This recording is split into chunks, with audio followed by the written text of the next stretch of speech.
नमस्कार मित्रांनो, या मालिकेच्या आजच्या जबरदस्त भागामध्ये आपलं स्वागत आहे. आणि त्यामध्ये आता भैरवीने आणलेल्या ज्योतिषाने भयानक भविष्य सांगताच आता सावली बाबतीत आणि सारंग बाबतीत आता कोणता निर्णय होतो आणि सावलीला वाचवण्यासाठी आता कोण धावून येतं, विठुराया, जगन्नाथ की सारंग, हे सगळं या व्हिडिओमध्ये आपण बघूयात. चला तर व्हिडिओला सुरुवात करूयात. त्यामध्ये आता भैरवीने ज्योतिषी आणलेला असतो आणि तो ज्योतिषी आता इकडे सारंगचं दुसरं लग्न लावायचा हाच उपाय असल्याचे सांगताच तिलोत्तमा म्हणते की काय, म्हणजे सारंग आणि सावलीचा पुन्हा एकदा पुनर्विवाह करायचा? तर आता तो ज्योतिषी म्हणतो की अजिबात नाही, फक्त सारंगचा विवाह करायचा. आणि म्हणून हे संकट निवारण करण्यासाठी सारंगचं दुसऱ्या मुलीशी लग्न करावं लागेल असे आता तो ज्योतिषी इकडे आता सगळ्यांसमोर सांगताच मोठा धमाका उडतो, सगळ्यांना मोठा धक्का बसतो. आता ते ऐकताच आता सारंग उठून उभा राहतो आणि गुरुजींना म्हणतो की गुरुजी, जर असे असेल तर हे अजिबात जमणार नाही. सावलीला सोडून मी दुसऱ्या कुणाशीही लग्न करणार नाही, कारण माझं सावलीवरती प्रेम आहे आणि सावली आणि माझं लग्न झालेलं आहे. सावली सोडून मी दुसऱ्या मुलीचा विचार करू शकत नसल्याची सारंग आता गुरुजींना ठणकावून सांगतो. आता सारंग म्हणतो की दुसरा कुठला उपाय असेल तर सांगा. तेव्हा आता तो गुरुजी म्हणतो की सारंग, मी तुला जे दिसतंय मला तेच सांगतो आणि काही जरी झालं तरी तुला दुसरं लग्न करावंच लागेल. जगन्नाथकडे बघत आता सारंग म्हणतो की गुरुजी, बघितलं का जगन्नाथजी किती सहज बोलतायत, त्यांना काय असं लग्न काय पोरखेळ वाटला की काय, असे आता सारंग त्या गुरुजीला सांगतो. आता सगळ्यांना सारंग म्हणतो तुम्ही सगळे गप्प का आहेत, काहीतरी बोला ना. तिलोत्तमाला सारंग म्हणतो आई, तुला तरी हे पटतंय का? सावली आता रडू लागते. सारंग म्हणतो सावली, तू रडू नकोस, मी कोणाचंही ऐकणार नाही. आपल्या घरात कोणीही कोणतीही व्यक्तीला घेऊन येतं आणि ती काहीही सांगते आणि आपण काय तिचं ऐकायचं आहे का? आता सारंग म्हणतो की गुरुजी, तुम्ही तर गॅरंटी देऊ शकता का हा उपाय केल्यानंतर आमच्या आयुष्यातील संततीविरह निघून जाईल याची? मोठ्याने ओरडत गुरुजी म्हणतो की सारंग, तू काय बोलतोयस, तुला कळतंय का? जे योग्य आहे तेच मी तुला सांगितलंय. तेवढ्यात आता जगन्नाथ म्हणतो की सारंग, अरे हे सगळं तू रागाच्या भरात बोलतोय. तुला सांगतो या महान गुरुजींचा हा अपमान आहे बरं का. जगन्नाथ म्हणतो त्यांनी जो काही मार्ग सांगितला तो विचार करूनच सांगितला असेल. सारंग म्हणतो की मी नाही, ते गुरुजी माझ्या प्रेमाचा अपमान करतायत. सारंग म्हणतो की आईने बोलावलं म्हणून मी इथे आलो. मला जर इथे असं काही असलं, हे जर अगोदर माहीत असतं तर मी आलोच नसतो. जगन्नाथही आता सारंगला समजावतो. जगन्नाथ म्हणतो सारंग, आपण हे जे काही करतोय ते फक्त तुमच्या दोघांच्या भविष्यासाठी करतोय. सारंग ठणकावून सांगतो की या अशा अंधश्रद्धेवर माझा विश्वास नाही, म्हणून मी अगोदरच सांगतो मी असं काहीच करणार नाही. चंद्रकांतराव सुद्धा म्हणतात की गुरुजी, आमच्या बुद्धीला पटेल असा काहीतरी उपाय सांगा. भैरवी म्हणते की शेवटी त्यांच्या नशिबात जे लिहिलेलं आहे तेच घडणार आणि गुरुजींनी जे सांगितलंय ना ते शास्त्र, संगीत आणि विधिलिखित असणार आहे. भैरवी म्हणते की त्यामुळे असा तमाशा करून काहीच होणार नाही सारंग, सावली. गुरुजीही म्हणतात की सारंग, तुझा काहीतरी गैरसमज झालाय वाटतं. गुरुजी म्हणतात की लग्न काही मोठं नाहीये, हा फक्त त्यावर उपाय आहे. आता गुरुजी म्हणतात या समस्याचा उपाय म्हणून तो केला जाणारा फक्त एक विधी आहे सारंग. भावनेपेक्षा विधीला जास्त महत्त्व असल्याचे गुरुजी बोलतात. पुन्हा एकदा सारंग म्हणतो की गुरुजी, मी तुम्हाला सांगतो सावलीच्या जागेवर मी दुसऱ्या कुठल्याही मुलीचा विचार करू शकत नाही. आता जगन्नाथ म्हणतो की सारंग, तू हट्ट करू नकोस, मी पुन्हा एकदा तुला सांगतो हा फक्त एक विधी असणार आहे. आता तिलोत्तमा देखील म्हणताय की सारंग, मला वाटतंय तू गुरुजींचं ऐकावं आणि ते जे म्हणतायत ना त्या तसंच करावं.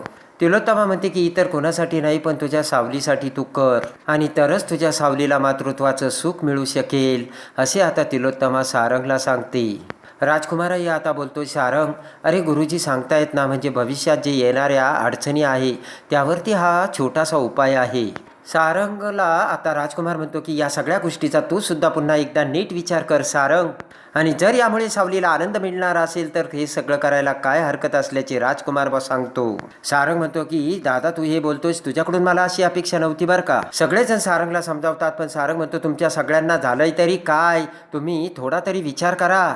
आता सावली रडू लागते. भैरवी सावलीकडे बघत विचार करते, बघितला का सावली माझा डाव, आता ना या डावामुळे तुला हसताही येणार नाही आणि रडताही येणार नाही आणि हाच विधी तुला तुझी खरी किंमत दाखवणार सावली, असा विचार भैरवी करते. आता इकडे सारंग बेडरूममध्ये येऊन विचार करू लागतो, तर तेवढ्यात रडत रडत सावली तिथे येते. सारंगला सावली म्हणते की आपल्या आनंदासाठी आणि भविष्यासाठी गुरुजींनी हा जो एक साधा उपाय सांगितला ना, हा एक फक्त छोटासा विधी आहे. सारंग सर, मला वाटतं तुम्ही हे सगळं करावं. तर आता सारंगलाही धक्का बसतो. सारंग म्हणतो, सावली तू काय बोलतेस? अरे आपल्या लग्न होताना आपल्या अंगावरती अक्षदा पडल्या होत्या, डोक्यावर अक्षदा पडल्या, आपण 7 फेरे घेतले अग्नीच्या साक्षीने. तू विसरलीस का हे सगळं? काय बोलतेस तू हे? सावली म्हणते की सारंग सर, मलासुद्धा हे पटत नाही, पण तुमचं स्वप्न पूर्ण होण्यासाठी माझी काहीच हरकत नाही. तर सारंग सावलीकडे बघतो आणि सावली म्हणते की खरंच माझं तुमच्यावरती खूप प्रेम आहे, माझा तुमच्यावरती खूप विश्वास आहे सारंग सर. आणि सारंग म्हणतो, ही फक्त भीती आहे सावली तुझी, आणि तीही संतती विरहाची ही भीती, त्यामुळे तू असं बोलतेस. आणि ह्या भीतीमुळे आपण काही करायचं का सावली? असे आता सारंग बोलतो. सारंग म्हणतो की या क्षणाला मला असं वाटतं सावली की फक्त मीच योग्य विचार करतोय. सावली आता सारंगला समजावू लागते, पण सारंग आता ऐकायला तयारच नसतो. सारंग म्हणतो की लग्न म्हणजे तुम्हा सगळ्यांना काय पोरखेळ वाटला की काय? सारंगही आता सावलीला बोलतो, सावली आपला संसार सुखाचा चालला आहे आणि मला वाटतंय की तो संसार असाच सुखादे चालू दे. आणि सारंगही तेथून सावलीचं न ऐकता बाजूला निघून जातो. इकडे आता भैरवी जगन्नाथ आणि तिलोत्तमाला समजावू लागते. भैरवी म्हणते की अगं, मी किती मोठ्या आशेने गुरुजींना तुझ्या घरी घेऊन आले होते. मला वाटलं होतं की सगळी संकटाचं निवारण होईल आणि मलाही वाटलं होतं सावलीच्या आयुष्यात सुख यावं, म्हणून मी हे सगळं केल्याचे भैरवी बोलते. खरं तर हा भैरवीचा प्रेक्षकांनो सगळ्यात मोठा डाव असतो. पण हा तोतैया गुरुजी एवढा मोठा काशीचा भट, आणि तो सुद्धा एवढा भैरवीच्या कसा ताब्यामध्ये गेला, हे सत्य आपण यानंतर लवकरच आपल्याला पाहायला मिळणार आहे.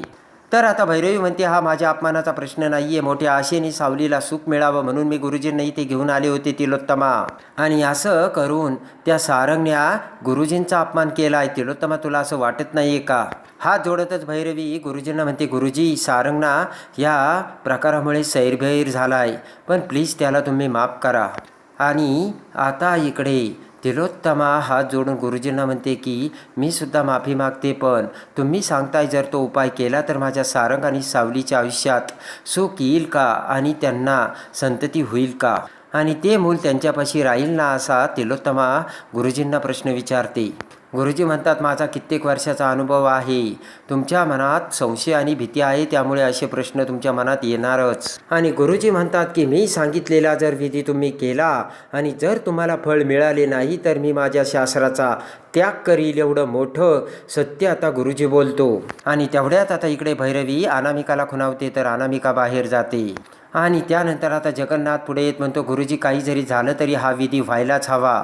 तेव्हा आता गुरुजी म्हणतात की जगन्नाथजी, काही जरी झालं तरी जी मुलगी विधीला उभी राहील ती तिच्या स्वइच्छेने उभी राहिली पाहिजे बरं का.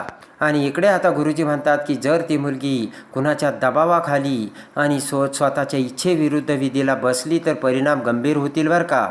गुरुजी म्हणतात की मुख्य म्हणजे हा विधी पुढच्या 7 दिवसात पूर्ण व्हायलाच हवा.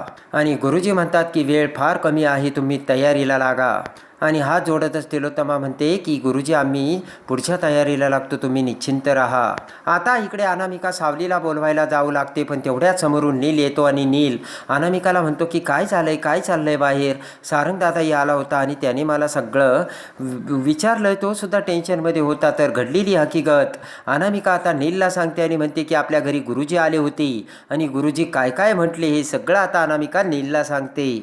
आणि आता ते ऐकताच नील म्हणतो की अरे, हे या घरात चाललंय काय? आत्ताच्या काळात हे सगळे लोक या गोष्टीवरती विश्वास ठेवतात. नील म्हणतो, कोण गुरुजी, कुठले गुरुजी आणि कोणी आणले हे गुरुजी? आणि लगेच आता अनामिका म्हणते, भैरवी माईंनी आणलंय. नील म्हणतो की म्हणजे नक्कीच काहीतरी काळबेरळ असणार आहे. नील म्हणतो की ती बाई या घरात का आहे आणि तिचे काय उद्योग चालले हे कुणाला कळत नाहीये का? आणि इकडे आता तिलोत्तमा भैरवी बेडरूममध्ये येऊन विचार करू लागतात. तिलोत्तमा म्हणते, भैरवी, हा सगळा उपाय ठीक आहे ग, पण आता हे सगळं कसं आणि कसं करायचं?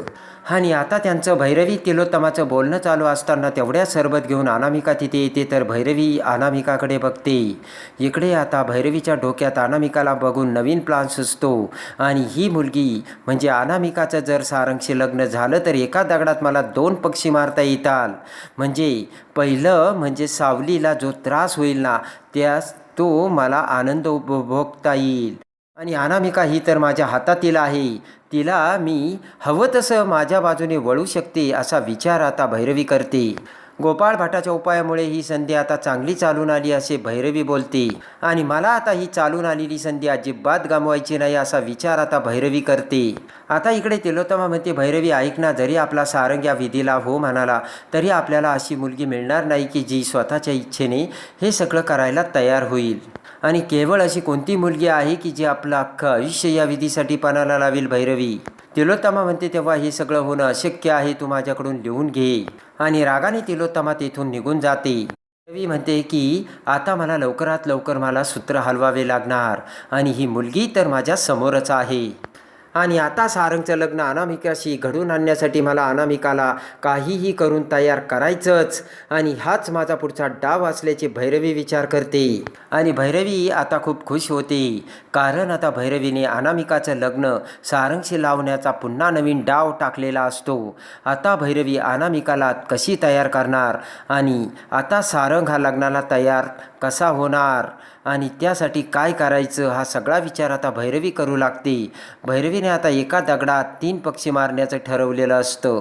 आता त्यानंतर नील, सारंग, राजकुमार सगळे आता गुरुजींच्या त्या उपायावरती विचार करू लागतात. तर नील म्हणतो की सपोज तुम्ही एक ऐका, सारंग एक वेळेस तयार झाला, या सगळ्या विधीसाठी सारंग तयार झाला, पण या सगळ्या विधीसाठी कोणती मुलगी तयार होईल मला सांगा ना. आणि ते ऐकताच आता इकडे सगळ्यांना मोठा धक्का बसतो आणि सगळे म्हणतात की बरोबर आहे, या विधीसाठी एवढे स्वतःचं आयुष्य खराब करायला कोणती मुलगी तयार होईल. आणि त्यानंतर इकडे आता अनामिका देखील सावलीकडे येते आणि म्हणते की जी मुलगी समोर उभी राहणार आहे ना, मला तर ते सगळं बघून धक्काच बसतो आणि आत्ताच भीती वाटायला लागली.